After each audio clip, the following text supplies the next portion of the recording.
Greetings, adventurers, or should I say, ahoy, mateys.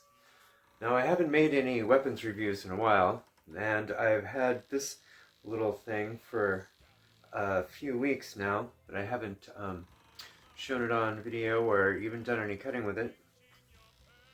And it is to flesh out the rest of my haute couture. Obviously, check this out. This is probably the only sword that I have that's actually based on a historical design.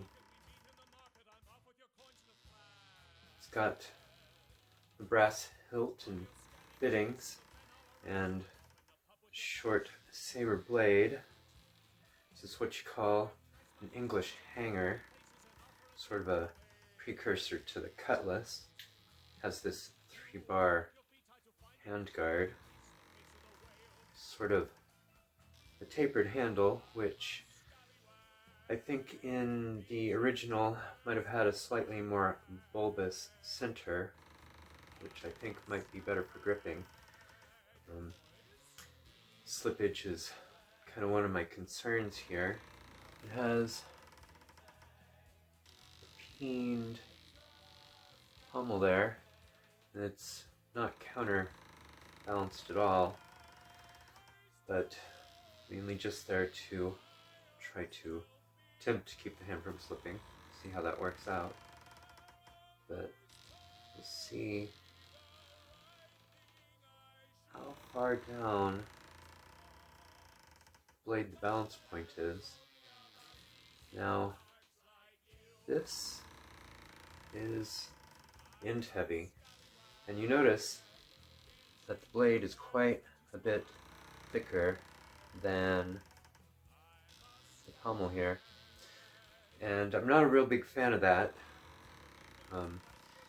It throws the weight off in my mind, and sort of provides a natural breaking point. Has sort of a heart-shaped guard there. It's a little bit to catch sword blade. It's got a weight-reducing fuller that goes 3/4 the way up, sharpened from here to the point. The point is not particularly well sharpened, but does come to a rather wicked needle-like tip. So,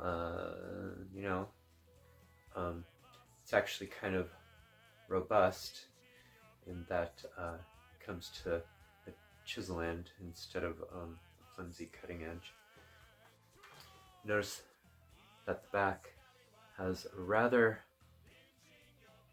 thick profile, adding a great deal of strength to the blade along here. It has a thinned edge along what would be the false edge, and it's not sharpened at all. As a matter of fact, it's rounded. It'd be kind of nice if that were sharpened, but it looks like it would take quite a lot of work. There's somewhat of distal taper, though it feels like it sort of rounds down to the edge. I'm wondering how well this will cut, particularly since in the hand, being as that it's so blade heavy, it wants to perform this motion.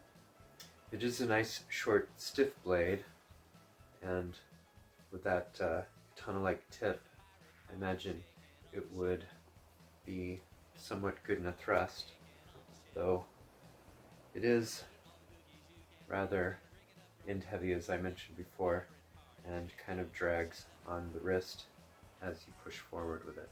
Before I go any further, I want to point out the scabbard it comes with. Brass fittings, the throat and chape are fairly historical. However, it does have plastic inserts to protect the blade as it goes in and out, and I find that as long as the blade is well oiled, which you want to keep it anyway, it really assists with the sliding in and out. There's this little bit here which looks like it would require a special frog or baldric to attach into, although I think I will just slip this in my belt and it will catch on the edge of the belt or my sash as needed and be just fine. So let's take this outside and see how it performs. As you can see, I've got it hooked into my belt here, and it is actually kind of uncomfortable as it's hooking into my side here. Let's go ahead and remove that problem.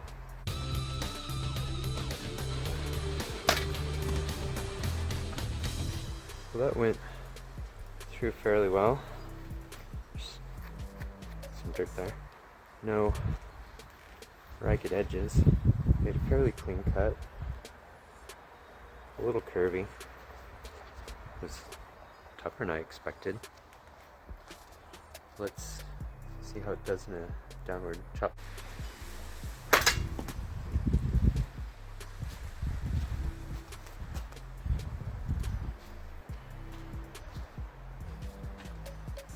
Well, it seems to have done the trick.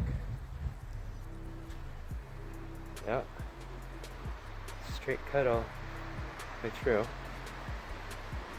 kind of got a little bit of jaggedness. That's alright. Just as I suspected. We've got pumpkins growing inside of the pumpkin. It seems to have gone straight through quite handily. Didn't really pose any problem, didn't fly out of my hand. Didn't feel particularly comfortable either. And I wonder if hitting this against something rigid, like say an opponent's sword, might want to fly back out of my hand. Don't know. Let's see how accurate it is in a thrust.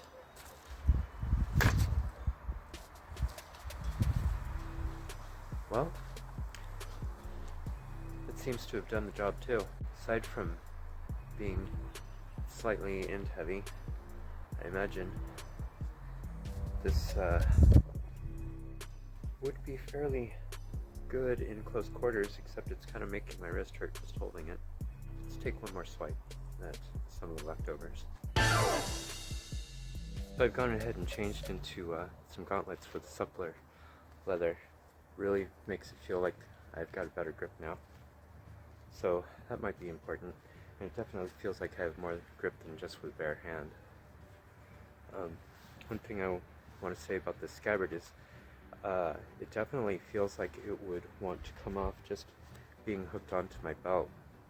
And being so close, it is driving this part of the hilt into my side when I'm wearing it.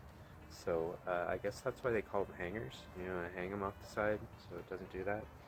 So I guess investing in the proper sword carriage might be sort of important at that point. Now, let's have that final swipe. Definitely feels better in the hand with the right gauntlet. Let's see if I can take off a bit from this tiny little chunk. Well, apparently not. I'm glad that I have a glove that this works with well. Have to make that point to wear them together and get proper type of baldric or sword frog for this to make it work really well.